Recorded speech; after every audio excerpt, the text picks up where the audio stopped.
Yes, हम याची की ओर से विद्वान काउंसिल द्वारा दी गई इस दलील के गुणावगुण पर विचार करते हैं कि आक्षेपित विज्ञापन जारी करके भरे जाने के लिए इप्सित अर्हताएं कार्य परिषद द्वारा सर्वप्रथम अवधारित की जानी चाहिए, जैसा कि विश्वविद्यालय के परिनियम 15 द्वारा अनुध्यात है। पाई प्रत्यार्थियों के विद्वान काउंसिल द्वारा इस बात पर बल दिया गया था कि उक्त परिनियम अर्हता अवधारित करने के लिए कार्य परिषद को कोई शक्ति प्रदत्त नहीं करता। पाई यह निवेदन किया गया था कि अध्यापकों की नियुक्ति के लिए अर्हताएं विश्वविद्यालय अनुदान आयोग द्वारा अवधारित की गई थीं। पाई इस संबंध में विश्वविद्यालय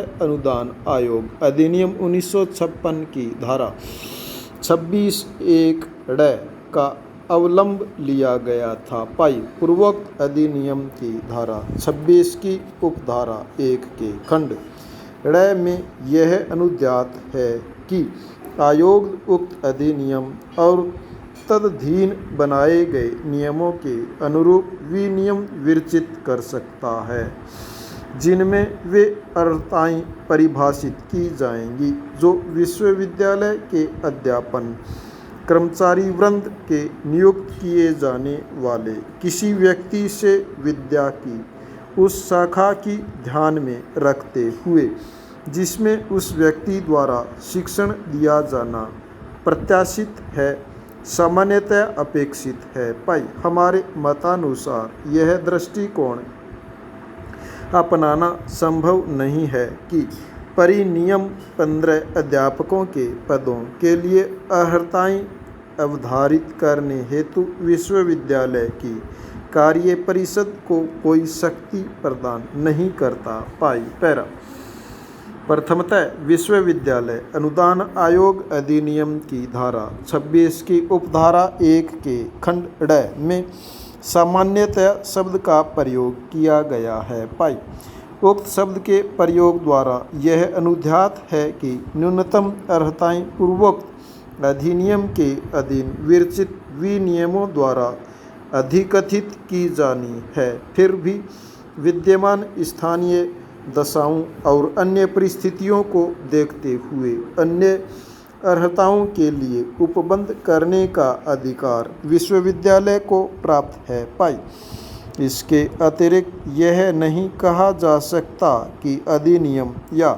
उसके अधीन विरचित परिनियम और अध्यादेश में अध्यापकों की अर्हताएं अवधारित करने के लिए कोई उपबंध अंतर्विष्ट नहीं है और ऐसा विश्वविद्यालय अनुदान आयोग अधिनियम के अधीन विरचित विनियमों द्वारा इस मामूली कारण से प्रथम बार किया गया था कि उक्त अधिनियम 1956 में अधिनियमित किया गया था और काशी हिंदू विश्वविद्यालय अधिनियम 1915 में पारित किया गया था। पाई विश्वविद्यालय के परिनियम 15 की परिधि और उसके अर्थ का पता लगाने के लिए उक्त परिनियम के खंड 1 और 2 को उद्धृत करना उपयोगी होगा, एकमात्र जिसका अवलंब पर पक्षकारों के विद्वान काउंसिलों द्वारा लिया गया है। ये इस प्रकार हैं। पैरा अधिनियम के इन परिनियमों और अध्यादेशों के उपबंधों के अधीन रहते हुए कार्य परिषद को उसमें निहित किसी अन्य शक्ति के अतिरिक्त निम्नलिखित शक्तियां होंगी, अर्थात पैरा इस प्रयोजन के लिए गठित चयन समिति की सिफारिश पर ऐसे प्राचार्य, उपाचार्यों, प्राध्यापकों और अध्यापन कर्मचारी वृंद के अन्य सदस्यों की समय समय पर नियुक्ति करना और उसमें अस्थायी रिक्ति भरने के लिए उपबंध करना। पैरा प्राचार्यों, उपाचार्यों, अध्यापकों और अध्यापन कर्मचारी वृंद के अन्य सदस्यों की परिलब्धियां नियत करना, उनके कर्तव्यों और सेवा की शर्तों की परिनिश्चित करना।